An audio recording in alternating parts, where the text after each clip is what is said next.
Good morning students, welcome to the class of economics.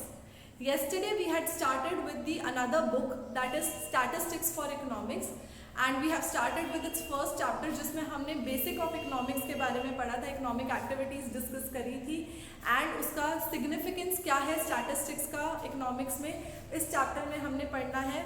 आज जो हम टॉपिक लेने जा रहे हैं, जो पढ़ने जा रहे हैं, that is the scarcity. Scarcity is the undercurrent of economic problem. और जो सेकंड टॉपिक आज हम कवर करेंगे, we will be covering the components of economic activity, जो हमने कल भी पढ़ा था, production, consumption and distribution, but आज हम उसे थोड़ा डिटेल में डिस्कस करेंगे, ठीक है। So to begin with today's class, let's study scarcity is the undercurrent of economic problem. Now what is the meaning of undercurrent? Undercurrent word का मतलब होता है बेसिस, कि scarcity के बेसिस पे ही इकोनॉमिक प्रॉब्लम अराइज होती है। We all know that economics is the study of human behavior, how that we have unlimited wants, ठीक है, and to fill up those unlimited wants we need to go for some resources, but resources are scarce, resources are limited and उन्हीं resources का we have alternative uses। तो जब हमारे पास limited resources होते हैं और उन रिसोर्सेज को हमें जुडिशियसली अपने इस अकॉर्डिंग यूज करना पड़ता है जिससे हम अपनी नीड्स एंड वांट्स को सेटिस्फाई कर सके, that is where we need to make a choice. और जब चॉइस अराइज होती है, जब प्रॉब्लम ऑफ चॉइस अराइज होती है, तभी प्रॉब्लम, इकोनॉमिक प्रॉब्लम अराइज होती है, ठीक है। तो it is somehow everything is related to each other. The human behaviour that deals with the choice regarding the scarcity of resources, because resources are limited in nature and human wants are unlimited। तो किसी भी economic problem को जब हम बात करते हैं, उसका जो बेसिक होता है, जो बेसिस होता है, that is related to the scarcity of resources. Taking an example, suppose I have a 10 rupee note with me. From that 10 rupee, either I can purchase a cup of coffee or I can have a bottle of cold drink। तो मेरे पास limited resource है, resource मतलब मेरी income जो कि 10 रुपया है। 10 रुपये से या तो मैं कॉफ़ी पी सकती हूँ या तो मैं कोल्ड ड्रिंक पी सकती हूँ। अब वो मेरे ऊपर है, क्यों? क्योंकि मेरे पास इतने रिसोर्सेज नहीं है कि मैं कॉफ़ी भी पी लूँ और मैं कोल्ड ड्रिंक भी पी लूँ। तो लिमिटेड रिसोर्सेज में से हम उसको इस तरीके से यूज़ करें कि हम ज़्यादा से ज़्यादा अपनी नीड्स एंड वांट्स को सेटिस्फाई कर सके, that is what economic problem deals with, ठीक है। तो इकोनॉमिक प्रॉब्लम की जो बेसिस है, that is all in relation to the scarcity of the resources and the resources which are having alternative use, right?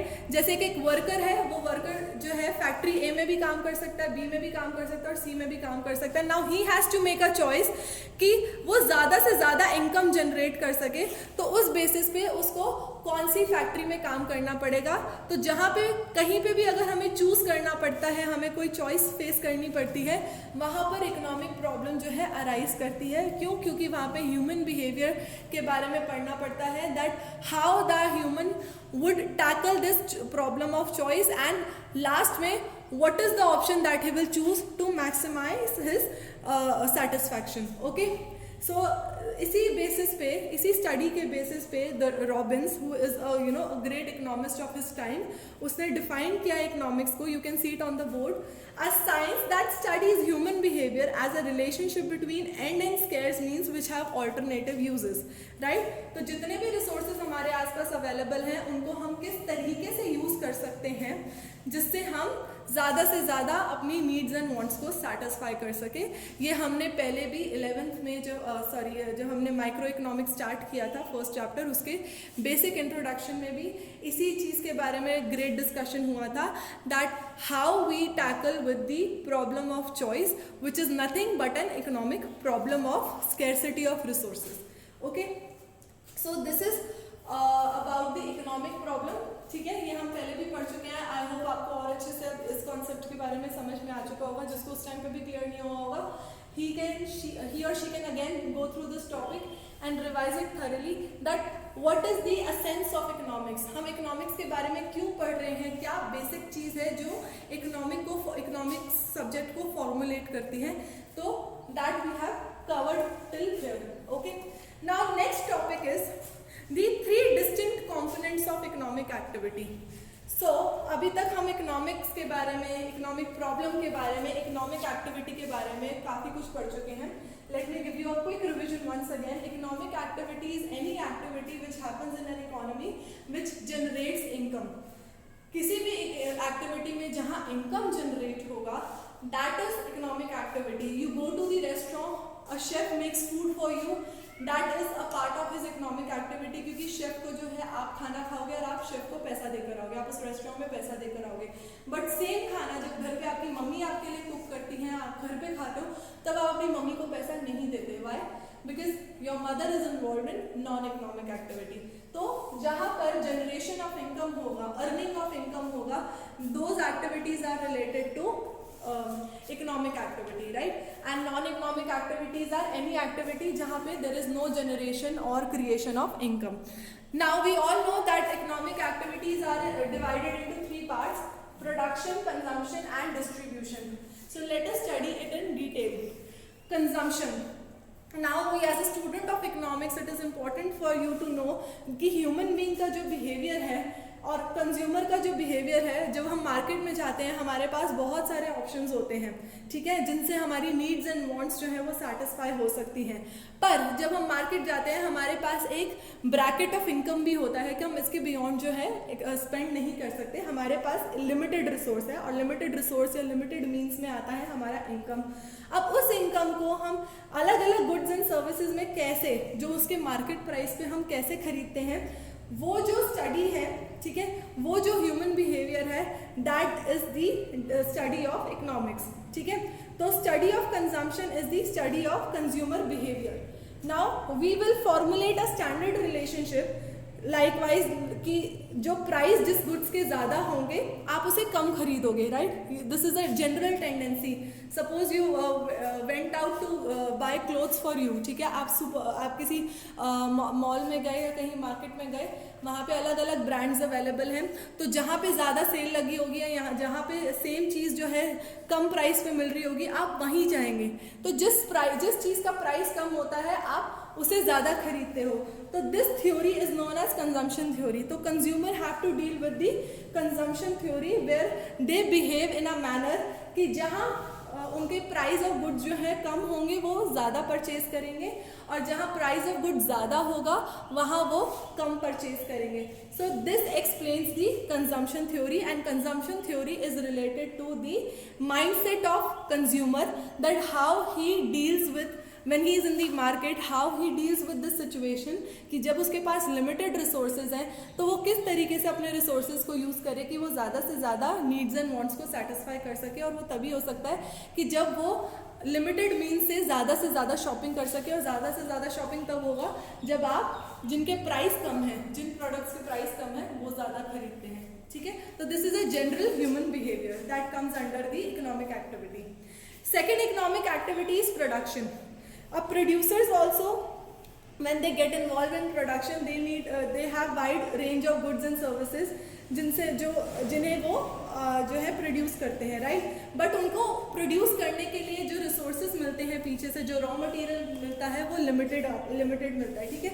So they need to choose those inputs मतलब raw material या वो combinations जिनके basis पे वो production कर सकते हैं, जैसे कि लैंड, लेबर, कैपिटल, ये सारे के सारे जो है वो मीन्स ऑफ प्रोडक्शन है जो एक प्रोड्यूसर यूज़ करता है एक गुड्स को बनाने के लिए, ठीक है। तो जब एक प्रोड्यूसर जो है प्रोडक्शन में इन्वॉल्व होता है तो वो उन कॉम्बिनेशन ऑफ इनपुट्स को चूज़ करता है जो उसके प्रोडक्ट को कम से कम कॉस्ट में रेज कर सके, मतलब उसकी कॉस्ट ऑफ प्रोडक्शन जो है कम से कम हो, जिससे उसका रेवेन्यू ज़्यादा जनरेट हो और उसका प्रॉफिट बढ़े, राइट।